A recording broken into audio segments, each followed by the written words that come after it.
Mesdames et messieurs, bonjour, ici Éric Ménard, bienvenue à Technofolie. Cette semaine à l'émission, nous parlons de gadgets pour la voiture, de vélos pour ceux qui veulent pédaler sans se fatiguer, mais tout d'abord, nous faisons toute la lumière sur l'Eclipse, la voiture solaire des étudiants de l'ETS.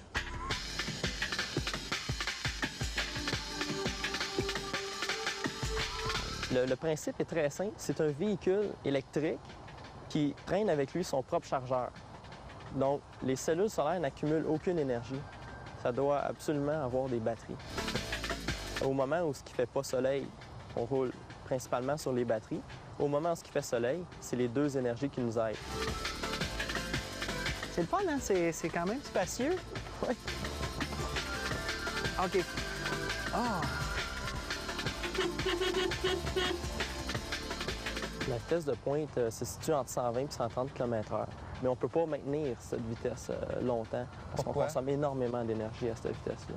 Donc, la vitesse moyenne, ça se situe autour de quoi? Quand on va faire des très grandes distances, on va rouler environ 70 à 80 km/h.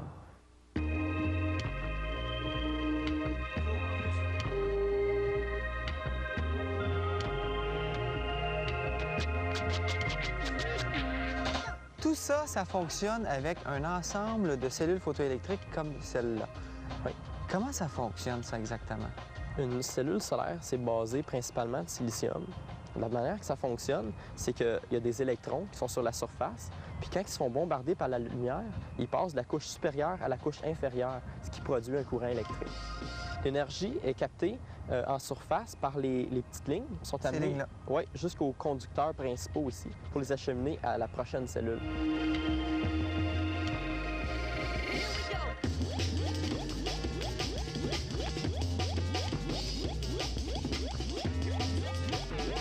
Bon, ça, c'est les batteries ici. Oui. Il y en a 4. Et c'est des batteries... de quel genre de batterie, ça? Nickel métal hybride. Nickel métal hybride. Oui, c'est une technologie qui est bonne parce que c'est léger comparativement à celle de plomb. C'est 2 fois plus léger pour la même capacité de storage. Puis ça n'a pas d'effet mémoire comme le nickel cadmium. Donc, tu n'es pas obligé de les décharger complètement avant de les recharger. Exactement. Le panneau donne dans des bonnes conditions là, environ 1000 à 1100 watts. Et ça, c'est suffisant pour te faire avancer à une bonne vitesse? Oui, c'est à peu près l'énergie que consomme un grille-pain, 1000 watts. Ouais. Donc, c'est pour ça que le poids du véhicule est très important, puis ta résistance de roulement, ton aérodynamique, c'est tous des facteurs très importants. Donc, c'est pour ça que ça passe au toast?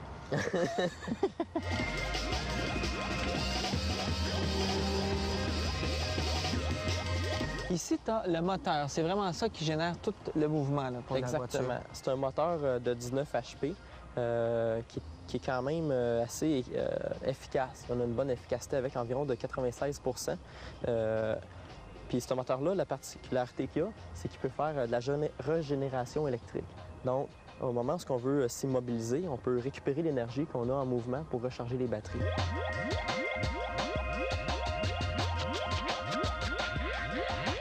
Ensuite, ça, c'est quoi ici? Ça, c'est un modem qui sert à envoyer toutes les données qu'on a dans le véhicule à un autre véhicule qui nous suit en arrière. Comme ça, on peut gérer la course.